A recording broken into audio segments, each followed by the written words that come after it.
think SMB is always looking for, quick, easy solution, right? Because by nature, they are very lean.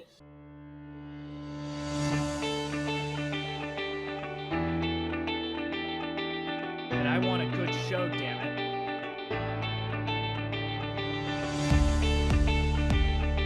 Ready for a good show? Doing awesome. Yeah. I'm excited to talk to you, Angie. Thank you for having me. Yes.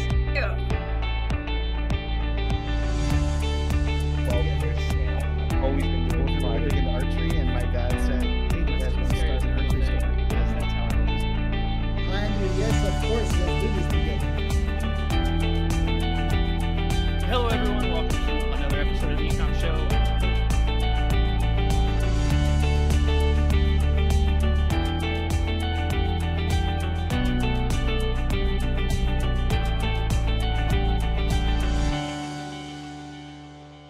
Hello, everyone, and welcome to another episode of the E-Comm Show. I'm your host, Andrew Maff, and today I am joined by Carmit, the CEO of Ship4wd. Carmit, how you doing? Ready for a good show? I'm very well and happy to be here. Thank you, Andrew. Awesome. I'm very excited to have you on the show. All of our listeners are very, very aware at this point that I am horrible at operations and fulfillment and inventory, anything in that realm. So having someone like you on the show is awesome. I love getting to kind of learn a little bit more. I always like to start these out the very stereotypical way, and I apologize for that. But just tell us a little bit about your background, where you've been, how you started Ship4wd, and we'll take it from there, okay? Okay, so I also didn't think I will end up with logistics as a career. To be honest, I guess it's nobody's dreaming on it as a teenager.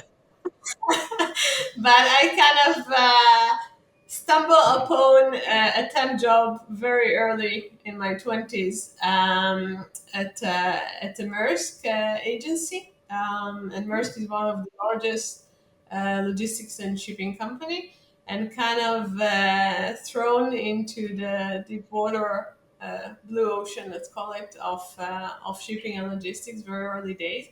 And I just fell in love with it. I fell in love with the international. I fell in love with the fact that I lucky to work and live in 6 countries around the world, including China, Hong Kong, all over Europe, and working in probably more than 30 countries in the world. And that's what this kind of domain gives you. The world is, let's say, endless opportunity of discovering culture and discover amazing people around the world that actually handling with what others do not like to handle, like you have mentioned.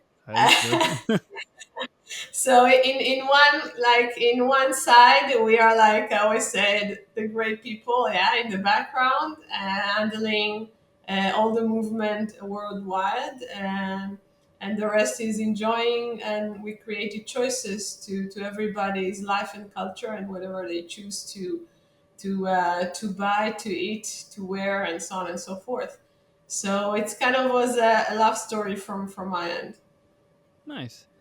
What? So it's very interesting. So it was just a temp job, and now you are the CEO of a very similar company. It's interesting. Yeah, it's the longest temp job ever. It's been 25 years. Yeah, really. So what made you start Ship4wd? What was the hole in the market you saw? So as I said, I started working in a great company, a huge company in our industry. And at a certain point of time, it was, I think, around 10 years ago, that I realized that the gap in the market is actually with the small, small to medium sized businesses. And while most of my career, I really serviced and enjoy working with 500 Fortune brand, and handling their supply chain and logistics across the world, from the Apple to Nike to Tesco to Walmart, and so on. I've realized that when we are looking at entrepreneurial small businesses, this is where our, I think, domain is not doing well enough to serve their needs and their uniqueness, I would say. Hmm. And it's kind of throw me, let's say, into the segment, and I find my passion with all my knowledge that I observed during my career to focus really on the small businesses segment. And Ship4wd came after me working in a different startup, which today is a unicorn that started with the same approach of looking how do we solve um, the gaps. And the gaps are there. And on the other hand, you have technology that the logistics domain is not fully utilizing. And this is where we in Ship4wd bringing this all together. Hmm. So, can you explain to me and everyone else who has no experience in this field, what explain to me the concept of freight forwarding? Like, what's the benefit from an SMB versus kind of the enterprise guys who can do this kind of stuff all day long? Exactly. So you said it right. I mean, enterprise, they have huge department of logistics. They have Hmm. very experienced professional people that handle only logistics for decades. Where if it's supply chain, if it by air, by sea, by truck, they have department for each mode of transportation, and they have a lot of systems to support them doing so. And when we're looking at SMEs, then the gap is that first the knowledge of the industry, and it's not rocket science, but you do need to understand because it's involving legislation, it's involving customs, it's involving taxation, it's involving different laws of transportation in different geographies.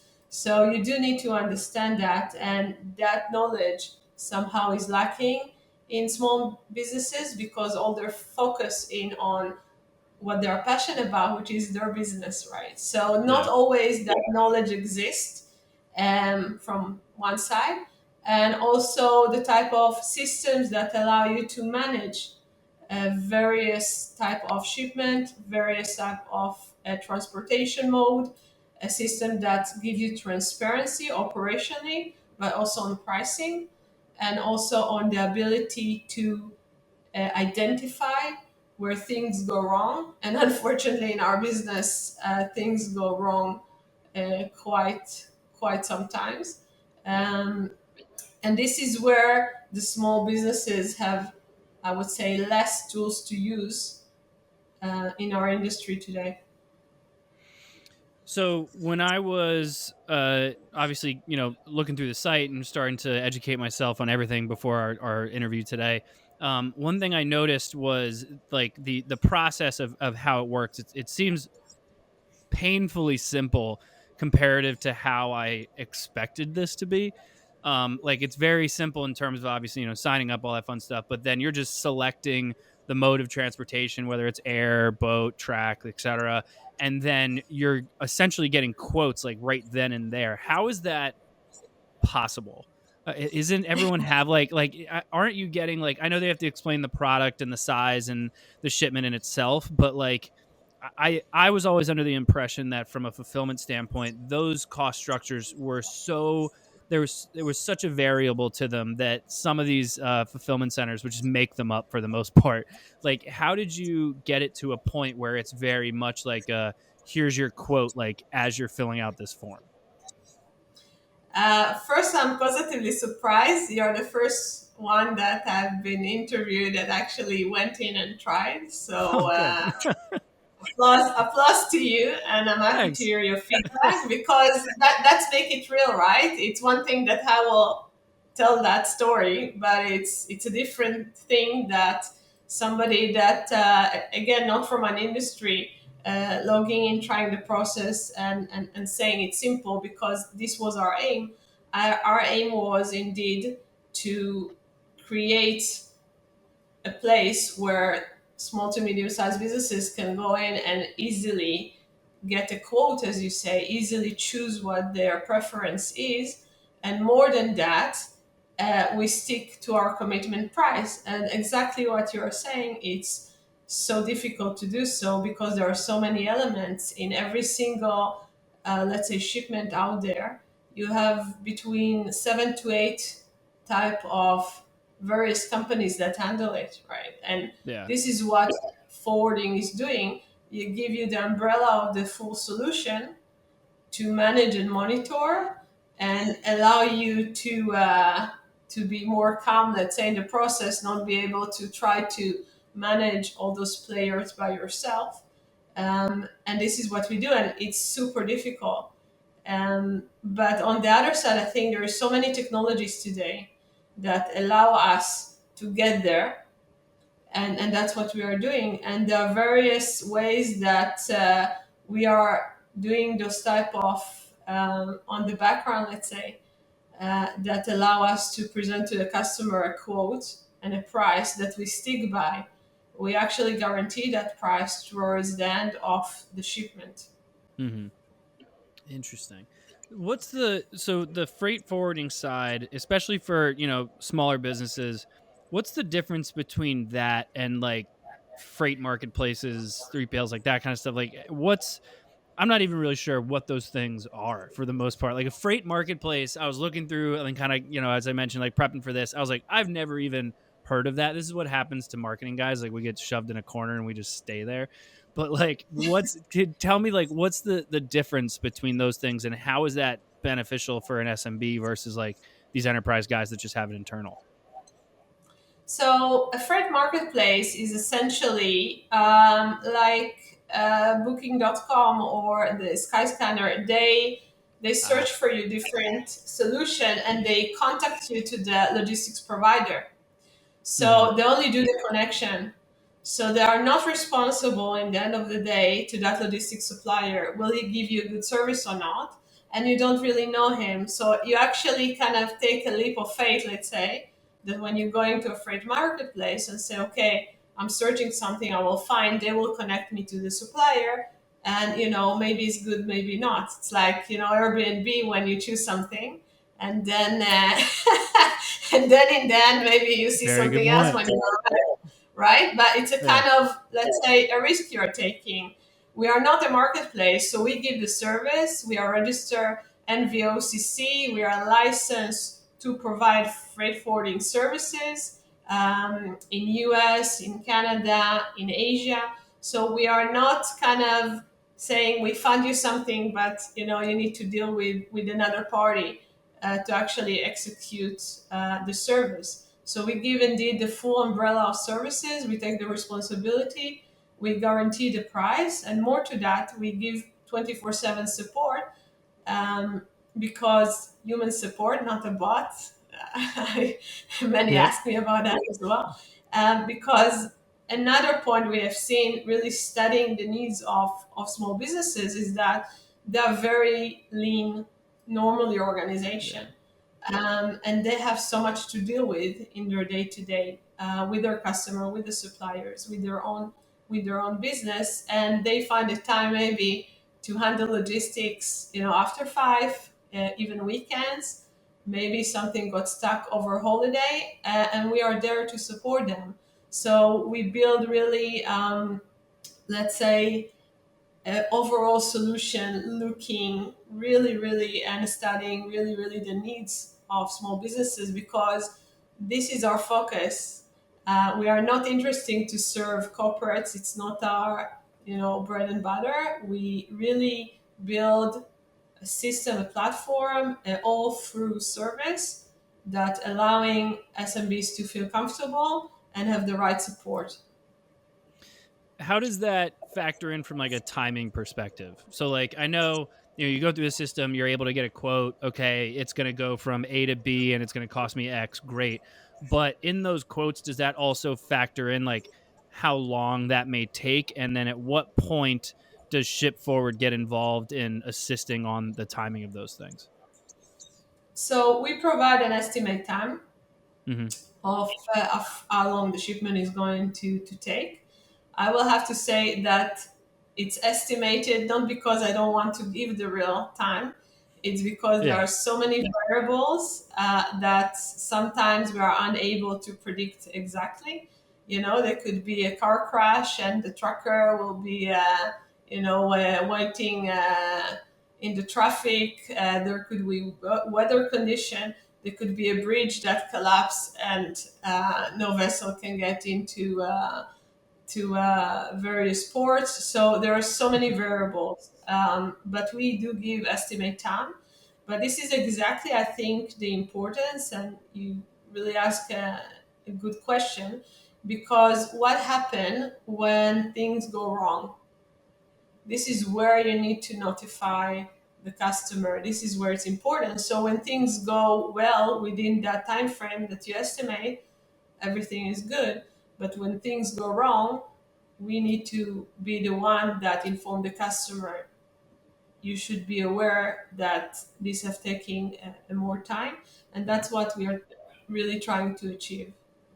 Is that kind of factor in like, there's obviously certain like geopolitical situations, obviously during COVID, that the ports were backed up for like weeks on end. Like, does that factor in some of that kind of stuff of like, hey, here's new estimates, or like how does that kind of aspect of that work? It's very difficult because COVID was really extreme, Hmm. and a situation that we as a world community have never experienced before. So, of course, every kind of forecast looking at the past could not predict what will happen during this period of time. And interestingly enough, in today's world, when 2024 was supposed to be, let's say, the most predictable year, we are seeing horrific It's things not. that really, really, really, definitely not, that really impacting our supply chain and logistics around the world. The time frame has been double or triple. We are in my 24 years, I think, or five. I never seen that customer already moving now goods for Christmas. It's extremely early, but customers are seeing what's going on. They Hmm. seeing the delay, they seeing the geopolitical situation, and we are experiencing a huge peak quite early than what we used to, pre COVID. So it's so difficult to predict this thing. It's really difficult. Yeah. It's really interesting that like over the years, from a marketing perspective, I've seen that, and from obviously a fulfillment perspective, I've started to see that as well. Where like people have started to prepare for Q4, like to your point, like around now. Like from a marketing perspective, we start these conversations in like mid to late July, August, and hopefully have things planned out and ready to go by September.